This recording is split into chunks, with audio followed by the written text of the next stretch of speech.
qui veut mettre nos préfets en prison. Il y a peut-être un lien, non?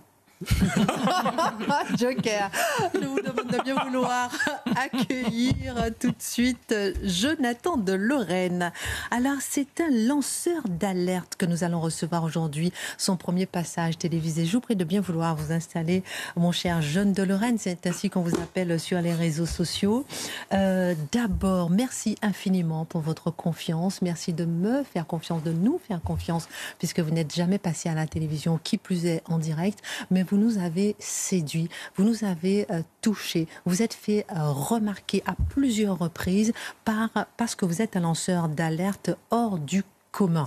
Je parle un peu pour que vous puissiez bien prendre votre place. Je sens qu'il y a des petites palpitations, mais absolument, ça va s'arranger. On ne va pas mentir. Oui, mais ça va s'arranger, ça va bien se passer. Vos émotions, il ne faut pas les contrôler. Par exemple, il y a un tweet de Yael Bonne Privé qui vous a répondu. Le tweet de Lucas, l'agriculteur. Ici, nous avons levé des fonds justement pour aider Lucas qui a partagé sa cagnotte avec nous en direct. C'est vous qui avez révélé son cas. La fête de la musique, les images après le match de la Ligue des Champions du PSG. Vous êtes incroyablement actif sur les réseaux sociaux et ça impacte ensuite le réel. Vous partez du réel pour impacter ensuite le réel. Qui êtes-vous ? Alors bonsoir Christine, bonsoir à tous, bonsoir aux téléspectateurs, merci beaucoup pour l'invitation. Alors moi je m'appelle Jonathan, il n'y a pas de cachotterie, et j'ai 34 ans. Évidemment, vous me connaissez sur le nom de John de Lorraine sur les réseaux sociaux. Et on peut appeler ça, entre guillemets, un citoyen engagé, un journaliste citoyen, lancer des alertes sur certains sujets. Ce qu'il faut bien comprendre aussi, c'est qu'il y a beaucoup de gens qu'on sous-estime, parfois même avec des petits comptes qui vous envoient des informations, qui vous permettent de relayer des choses qui arrivent dans la sphère publique. Et ça qui est exceptionnel, pardon. Et on se rend compte aussi qu'en prenant ces dispositions et en disant la vérité et en montrant le réel en fait tous les jours, vous avez énormément de gens et vous pouvez devenir la bête noire de journalistes, de personnalités politiques. Bien sûr, et c'est pour ça que je trouve courageux, parce que je vous ai demandé à plusieurs reprises, est-ce que vous avez vraiment... vous allez oser montrer votre visage. Alors, avant d'aller justement sur les différents tweets et posts que vous faites, oui. Qui êtes-vous? D'où venez-vous? Vous avez 35 ans, vous êtes marié, vous avez un enfant et vous avez, je le disais là dans mon titre, que vous êtes un cadre CSP+, en fait, qui a pété les plombs pour sauver la France. Je caricature un peu, mais qu'est-ce que ça veut dire en clair?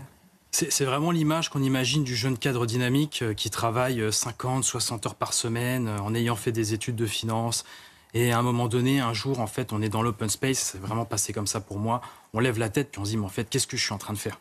Et on regarde l'état du pays et on se dit, mais qu'est-ce que je suis en train de faire? À quel moment je peux voir cet état de délabrement et laisser les choses en train de s'enfoncer? Et j'ai pris la décision, en fait, à un moment donné, de faire ça en parallèle avec mon travail. J'ai axé beaucoup de choses aussi pour révéler, pour relayer, partager de l'information, pousser des coups de gueule aussi. Et c'est ce qui a plu et surtout déplu à des gens. Et comme je vous disais, des fois, quand on est la bête noire de quelqu'un, ils essayent de vous nuire en contactant votre employeur, en mettant la pression aussi sur vos employeurs pour essayer que ça vous nuise à votre travail. Je pense que ça concerne aussi des millions de Français. Et je pense que ça, c'est quelque chose de très important dans la société actuelle.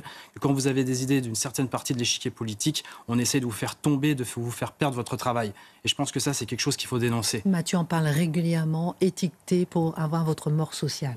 Exactement. Et là, on remarque très bien que le deux poids, deux mesures est complètement différent. Il y a des choses qui sont autorisées d'un côté, pas de l'autre. Et donc, moi, j'ai continué en fait dans cet esprit-là. Excusez-moi, oui, Jonathan, comment ça vous est venu ou ça vous a pris aux tripes, là, de vous dire « je veux sauver la France » ?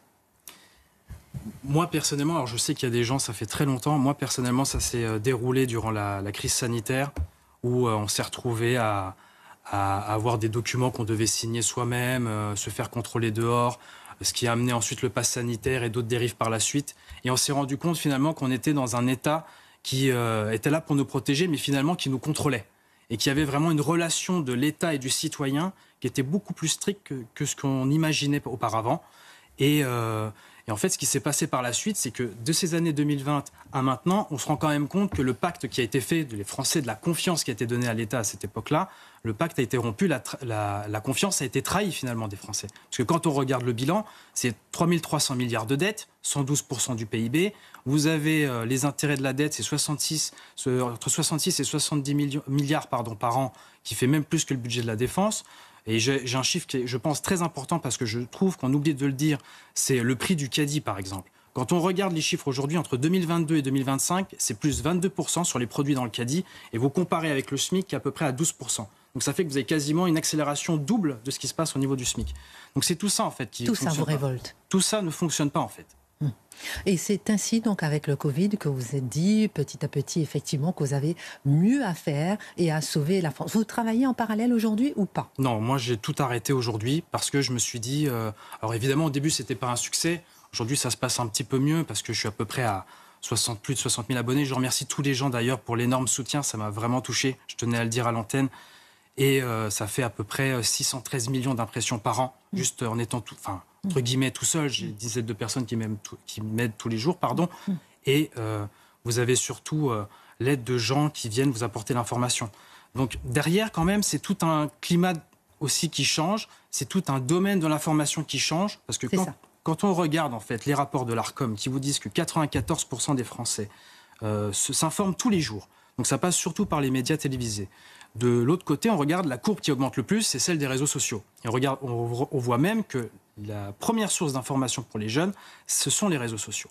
Donc il y a une relation avec l'information qui est complètement différente, une consommation de l'information qui est aussi différente, surtout selon les populations. Alors, comment les réseaux sociaux peuvent changer quelque chose selon vous? Je prends l'exemple de la flamme du soldat inconnu. C'est vous qui avez révélé cet homme qui vient allumer sa cigarette. On voit ici les images sur la tombe du soldat inconnu. Comment en êtes-vous arrivé à révéler cette image?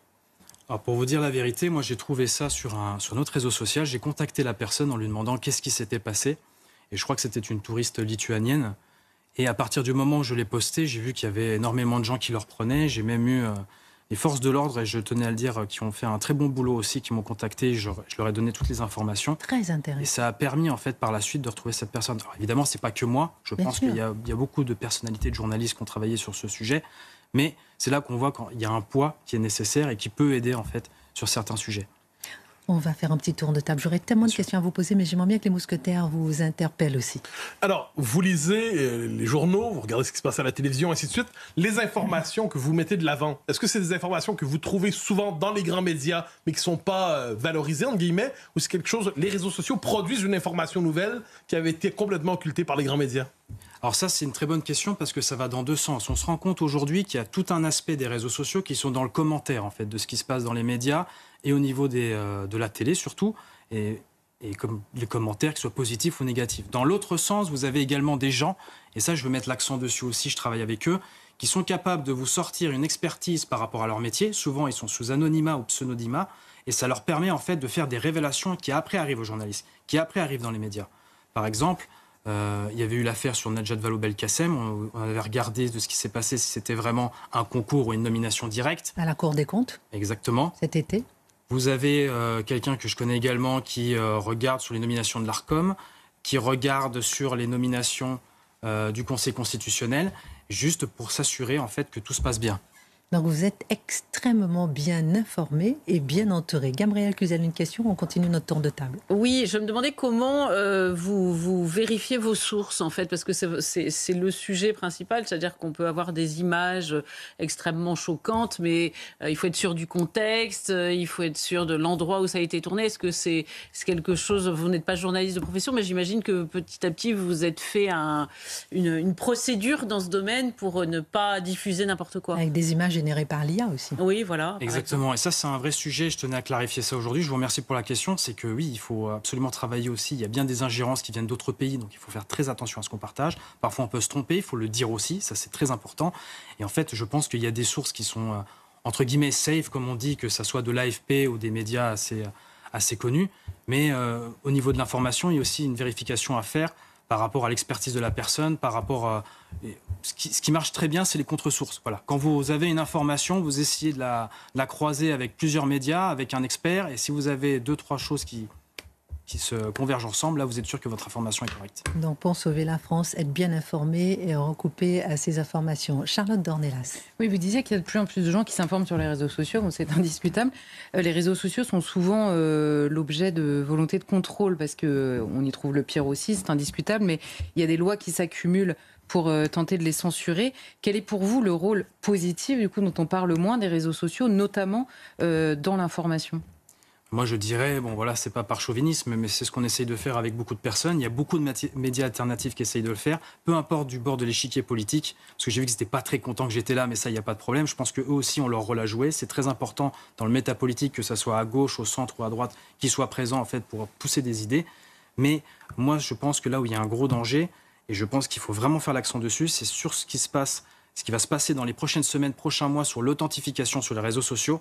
On utilise la raison de protéger les enfants de moins de 15 ans, mais derrière, ce qu'il faut bien comprendre, c'est-à-dire que si à la fin, on prend sa carte d'identité pour la mettre dans un réseau social, qu'après les données sont stockées je ne sais où, utilisées par je ne sais qui, où est-ce que ça va finir, en fait, finalement ? Et il y a un gros danger, déjà avec le piratage, avec le fait de l'utilisation des données et avec le fait de la protection de l'identité.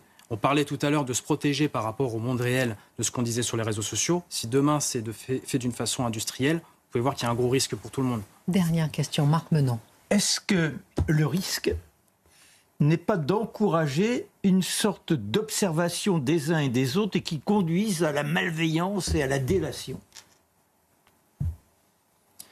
En fait, le problème, encore une fois, c'est mon avis, hein, ça n'engage que moi, mais je pense que tout ce qui concerne le doxing ou des choses comme ça, encore une fois, on le disait tout à l'heure avec M. Bocoté, c'est que c'est du 2 poids 2 mesures. Moi, je l'observe sur les réseaux sociaux, il y a quand même du doxing qui se fait d'une partie de l'échiquier politique, n'est jamais dénoncé. Alors que On est d'accord, mais est-ce qu'il n'y a pas le risque, à un moment donné, que ce soit la perversion de votre système involontaire, mais que voilà...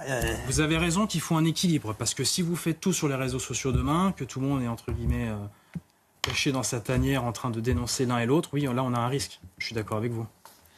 En tout cas, je me rappelle lorsque la présidente de l'Assemblée nationale vous avait répondu sur un sujet, on a parlé de cette flamme du soldat inconnu et cet homme qui vient allumer sa cigarette. Il y a eu beaucoup d'images très fortes et beaucoup d'informations très fortes que vous avez révélées, relayées.